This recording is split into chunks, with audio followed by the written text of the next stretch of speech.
का पॉइंट क्या था? साझा संपत्ति संशोधन था मृदा। तो मृदा के बाद है अगला पॉइंट है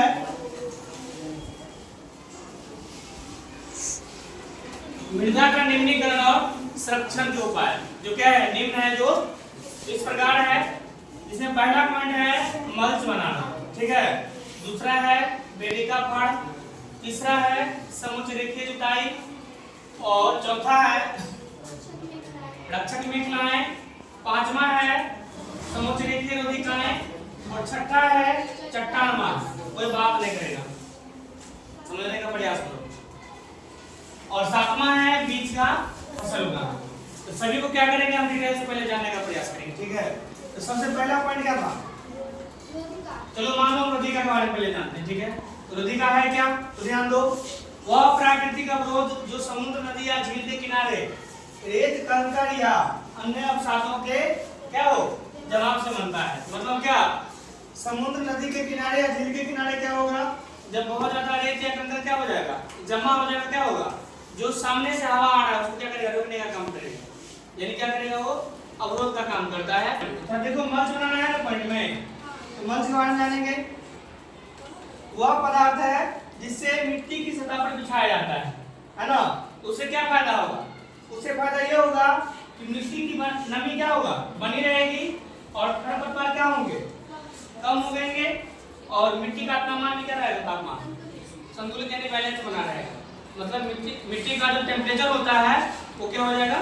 संतुलित रहेगा। इसलिए क्या किया जाता है? मल्च बनाया जाता है। उसके बाद अगला पॉइंट है वेदिका फाड़। तो वेदिका फाड़ का दूसरा नाम क्या है? सोपानी कृषि। क्या नाम है? सोपानी कृषि। तो ध्यान दो, वह खेती जिसमें पहाड़ी ढलानों को सीढ़ीनुमा मतलब सीढ़ी टाइप का बनाया जाता है, वही खेती क्या कहलाएगी? सोपानी कृषि। एक फसल कहाँ होगा? पहाड़ी इलाकाओं में, ठीक है, ध्यान रखना। उसके बाद जानेंगे समुच्च रेखीय जुताई के बारे में। तो वह कृषि पद्धति यानी वह सिस्टम है खेती करने का जिसमें खेत की जुताई की ढाल की दिशा में क्या नहीं होकर, ढाल की दिशा में नहीं होकर क्या किया जाता है? समुच्च रेखाओं के समानांतर की जाती है। तो क्या हो जाएगा? वो समुच्च रेखीय जुताई हो जाएगी। उससे लाभ क्या होता है? इसको ध्यान दो थोड़ा। तो वर्षा के पानी का बहाव को क्या करती है? वो कम करती है। मतलब क्या? पानी जो बहेगा थोड़ा कम करके बहेगा, है ना।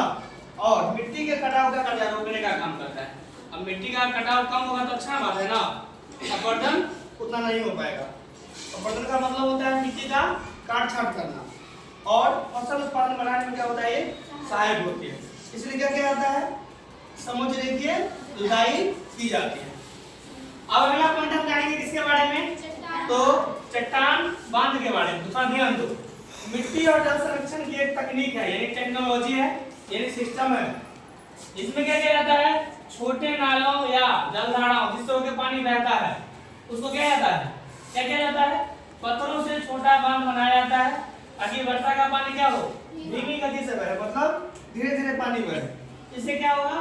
पानी भी कम बहेगा, है ना। और क्या होता है? ध्यान दो, हो गया ना। वर्षा का पानी क्या हो? बहाव को कम करने के लिए क्या किया जाता है?